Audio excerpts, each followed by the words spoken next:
Hi everyone, I'm so excited to be here with you today. There's just so much amazingness happening in my life that I want to share with you because it has to do with chronic fatigue and adrenal fatigue and burnout. I'm going to explain to you the relationship between abundance and fatigue. And yes, there is a relationship, even though they sound the least related things. I'm going to explain to you how abundance is showing up in my life right now and link that to my own experience of chronic fatigue and my story. And I'm going to also finally share with you a way of bringing that into your own life and how you can learn the tools and the processes that I have learned through something that I've put together. Okay, so here we go. Abundance in itself is not just money. Firstly, let's put that out there. Every time we focus on abundance and trainings about abundance and all this abundance stuff, books about abundance, it's usually focused on financial abundance, money. There's a whole spectrum or a whole array of things that have to do with abundance. There's joy, vitality, health, connection, friendship, etc., etc. And we've been indoctrinated to believe that we need the money to get the things, the other things. But the fact is, you can focus on anything on the abundance spectrum and get all the other stuff on the abundance spectrum. But we always focus on the money first. I know it doesn't make sense, but if you had to only focus on joy, you will have more money start to show up in your life. If you focus on having more vitality and connection in your life, you will have more money show up in your life. And you'll not have to do so much to get the money. We all believe we have to earn it and work for it and deserve it. No, it comes. It just comes with the other stuff. All right. So let me just first start there. So I had to learn through my own journey of adrenal fatigue and chronic exhaustion. I was diagnosed with adrenal fatigue in 2013. That I had in fact been living my life in such a way that was exceptionally not abundant, unabundant. Is that the right word? I was disconnected from spirituality. I mean, I was spiritual, but I didn't realize that I actually wasn't really that spiritual because I didn't truly trust life. I was exceptionally self-reliant. I believed it was all on me and that I had to be in control of everything. And I had to push and strive and drive and be perfect in order for my life to be safe and for me to be good enough. I was disconnected from my body in the attempts to do all of that. I was actually not very connected in my relationships because you can't be very connected when you're not connected to your body and when you're not connected spiritually. And if you're not connected spiritually and in your body, you cannot be connected to life force, which is vitality. And usually you're not going to have money because that is a whole very, very scarcity-based way to live.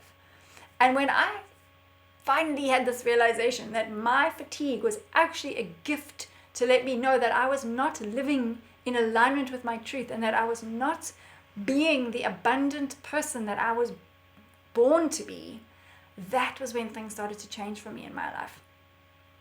But let me just be honest, at first it got a whole lot harder.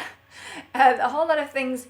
So my health has improved consistently, but financially, there have been lots of ups and downs, and there's been a lot that I've lost, but so much that I've also gained.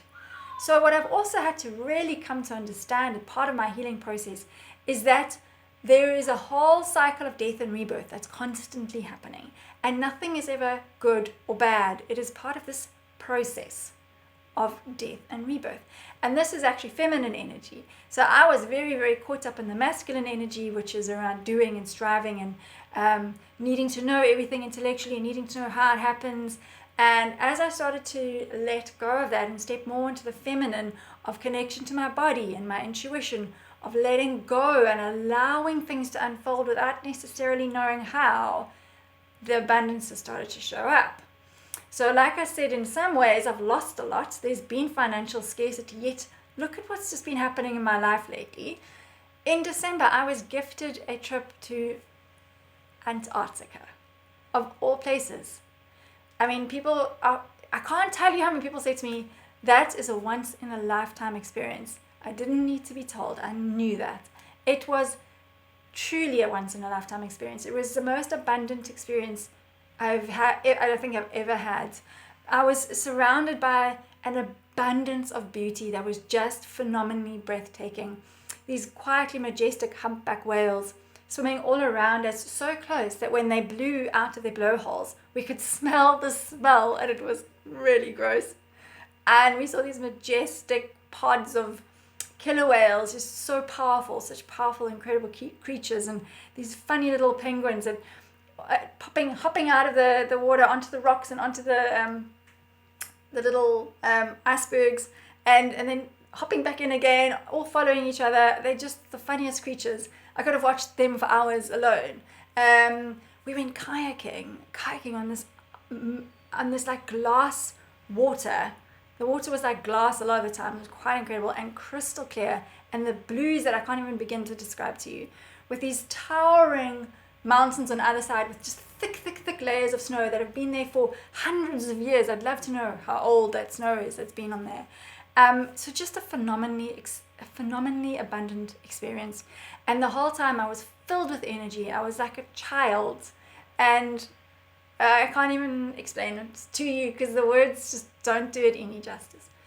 The crazy part of all of this was I had to fly on 5 flights to get there. I had to fly on 5 flights to get back. That home journey took 49 hours.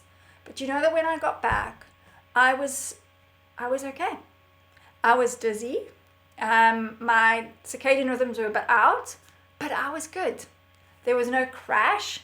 There was no lasting impact on my energy or anything as a result. And yet 10 years prior to that, I probably would have had to have turned down a trip like that because I could not rely on my health and on my energy levels. Okay, so just want that to sink in. So that's where I was 10 years prior, and this is what happened to me in December. Let me share with you something else that's happened. We put our house on the market in November because we were wanting to just, well, part of it had to do with financial stories, but a lot of it had to do with this deep calling to change our circumstances, which needed to change. I didn't yet know why. And to live on land out on what we call Oyster Bay Road, near St. Francis Bay. And we were told, oh my gosh, no, land out there is like hen's teeth. And we wanted to rent a place. And literally the day after we put our house on the market in November, a land that my husband and I looked at, okay, so there's context, 2021, June 2021, we came here. Again, this was all divinely guided. I was just listening to my intuition. And while we were here on holiday, I said, we need to move here. And so we started looking at places, and by the time we left, we'd bought this house. But before that, we went to go look at a land along Oyster Bay Road, which had been a gooseberry farm. And we loved it. I felt so called to that land. When we got there was this huge rainbow. And this stork flew over, and the agent said, oh, that's very unusual to see a stork. And I thought, that's a sign. But we couldn't afford the land and to build on it. So we had to sadly turn it down. But I always felt that we'd be connected with that land and something would happen. So when we put our house on the market in November to sell it, the next day we saw that the man who'd owned the land ended up not selling it. He'd built on it, and that house was up for rental. So we went to go have a look at it, and in the meantime he showed us that there was another one that he built in the valley on the same land that we also loved.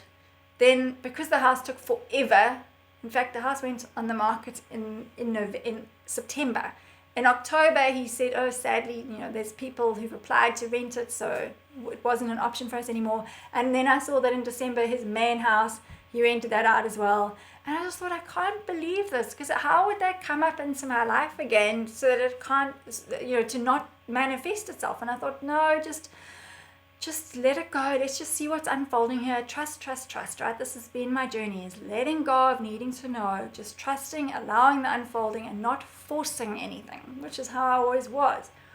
And today we discovered, after a couple of hiccups, that the original house that we looked at, the one in the valley, is available to us for application. We actually found out about 2 weeks ago that there were no tenants, even though we thought there were. But there was someone who had applied, but she was in hospital and not well. And the landlord contacted us today to say, she's not well, she can't commit. Would you like to apply? So the very land that we had been called to is now available to us, and we're able to rent on that land. And I'm still trying to get my head around this because it's quite phenomenal. After being told we wouldn't find any places along there, not just any, that one. And on top of that, we heard about another land just further down, another house, wildebeest grazing in the grounds, a view over the whole of St. Francis Bay, mouth of the river and the sea. And we just thought, well, there's no ways we can afford this. And we heard the price, and we was like, oh, sorry, no, we can't afford this. And she said, well, tell me what you can afford, because we want people to live here. We need to sort it out before we go back to Australia. So not one, but two of the most incredible pieces of land with the most amazing homes have become available to us. This is a kind of abundance that is possible to all of us. And the crazy thing is, it's possible for us when we stop focusing on doing so much and being busy and achieving and succeeding and striving and on money. And it is very difficult to trust that, because it's so ingrained in us that we have to be striving and doing and pushing, which is the distorted masculine energy, in order to receive all the things on the abundance spectrum. I learned through learning about feminine and masculine energy how to deeply connect with this aspect of trust. And then it really fundamentally changed my relationship with my body, my relationship with my health, my relationship with everyone else. And it helped in the process, my nervous system has become a lot calmer. And as my nervous system has calmed, my body has healed. And when our nervous systems are more regulated, our bodies become a container that can contain so much more health and vitality, but so much more in life. Isn't that awesome? That if you want to focus on your chronic fatigue and your health, it can lead to actually bringing in many other forms of abundance. And a big part of that is about learning to be in alignment with who you're truly meant to be in life.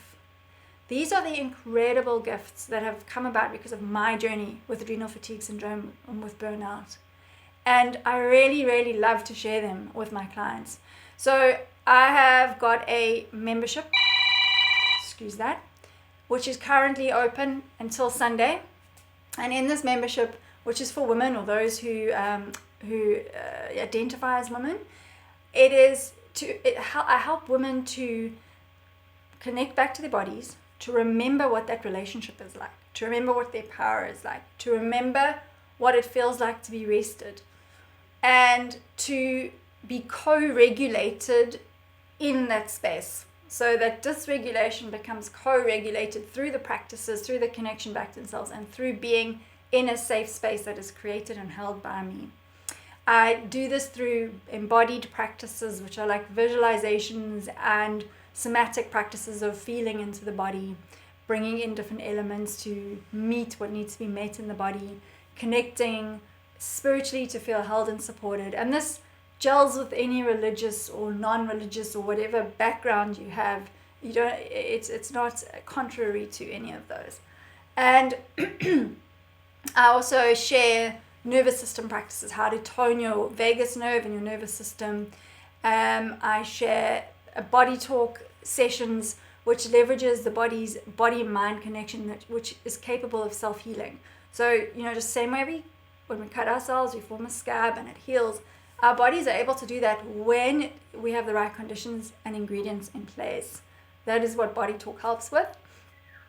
I open a space for Q&A and coaching to help to put those tools in practice within a place where you can receive support to do that, so you can go forward using these practices yourself without needing me anymore.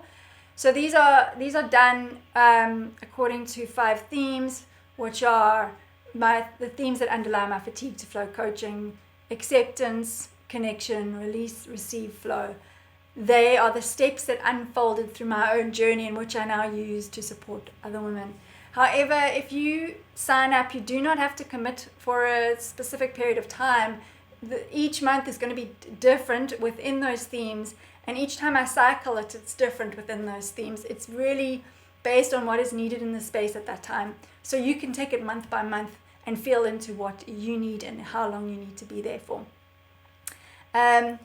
There's just so much potential and possibility when we step more fully into this body and a nervous system that is connected and healthy and supported and safe. We are so powerful. As women, we are incredibly powerful. We're all, not just as women, all of us are, but when a woman connects with her power, she is an incredible manifester and an incredible space holder and an incredible nurturer. So much is possible from that space, and I'm only just beginning to touch on it in my life and seeing it happening in my client's life. I've got a client who was diagnosed with chronic fatigue when she was at school. She had to drop out. She's now at a point where she's once again studying in her early adulthood because she's finally able to bring more of her dreams back into her life again, because she's been doing more of this feminine masculine work and other somatic practices with her body. And it's just incredible to see how she's unfolding. So I want to be able to support more people like that. I'd love to share with you the abundance that is possible when we do these kind of practices and when we meet together as women in these spaces. If you are interested and you want to know more, click on the link below. And also you can sign up for my Q&A, which is happening on Thursday, where I'll be answering any questions you might have, and also just sharing a demonstration practice of what it feels like to be more embodied and more and to calm that nervous system down. Right, there we go. As you can see, I'm super excited, especially with all that's been happening in my life at the moment. And I just really, really, really want to share this with everyone because I know it is possible for other people, and I just want to make it possible. Want to help. I can't make it possible for you. I want to help other people to make it possible for themselves. All right, take care.